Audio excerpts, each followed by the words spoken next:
రైతన్నలందరికీ నమస్కారం. ఈరోజు మనం పిఎం కిసాన్ స్టేటస్ మనమే మన ఫోన్లో ఎలా చెక్ చేసుకోవాలో తెలుసుకుందాం.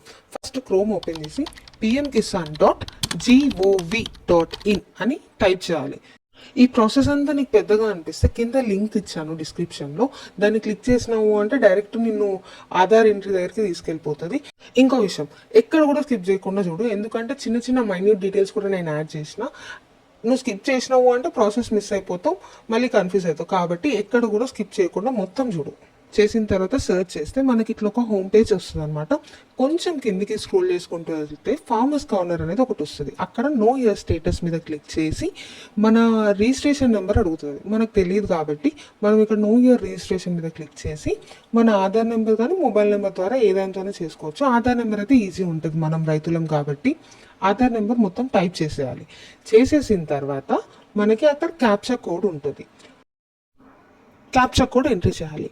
క్యాప్చా కోడ్ కూడా ఎంట్రీ చేసిన తర్వాత మనకి ఇక్కడ గెట్ ఆధార్ ఓటీపీ మీద క్లిక్ చేస్తే మనకి ఫోన్కి ఆధార్ ఓటీపీ వచ్చేస్తుంది. ఆ ఓటీపీని మనం ఇక్కడ ఎంట్రీ చేయాలన్నమాట. ఓటీపీ ఎంటర్ చేసి గెట్ డీటెయిల్స్ మీద క్లిక్ చేస్తే మనకి మన రిజిస్ట్రేషన్ నెంబర్ వస్తుంది. ఈ రిజిస్ట్రేషన్ నెంబర్ మీద లాంగ్ ప్రెస్ చేస్తే మన కింద కొన్ని ఆప్షన్స్ వస్తాయి. అందులో కాపీ సెలెక్ట్ చేసుకొని మళ్ళీ మనం బ్యాక్ రావాల్సి ఉంటుంది. పైన కార్నర్లో ఉంటుంది. మళ్ళీ మనం ఫార్మర్స్ కార్నర్కి వచ్చి నో యువర్ స్టేటస్ దగ్గర మళ్ళీ క్లిక్ చేసి ఇందాక మనం రిజిస్ట్రేషన్ నెంబర్ అడిగారు కదా, అక్కడ మళ్ళీ మనం రిజిస్ట్రేషన్ నెంబర్ని పేస్ట్ చేస్తాం. లేదు అంటే మీరు నోట్ చేసుకొని కూడా ఇక్కడ ఎంట్రీ చేయొచ్చు, అది మీ ఇష్టం.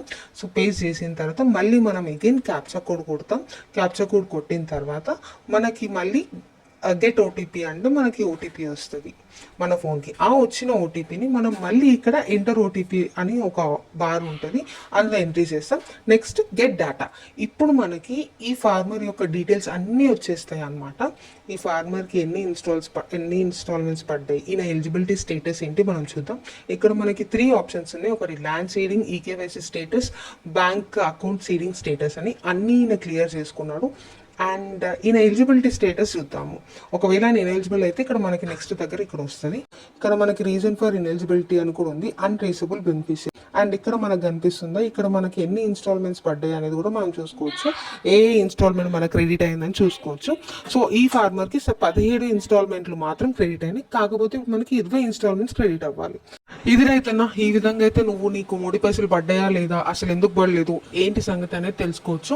ఈ వీడియో మీకు నచ్చినట్లయితే, మీకు ఎవరైతే ముడి పైసలు రాలేదో అని మిమ్మల్ని అడుగుతారు కదా, వాళ్ళకి షేర్ చేయండి, యూస్ఫుల్ అవుతుంది. Thank you.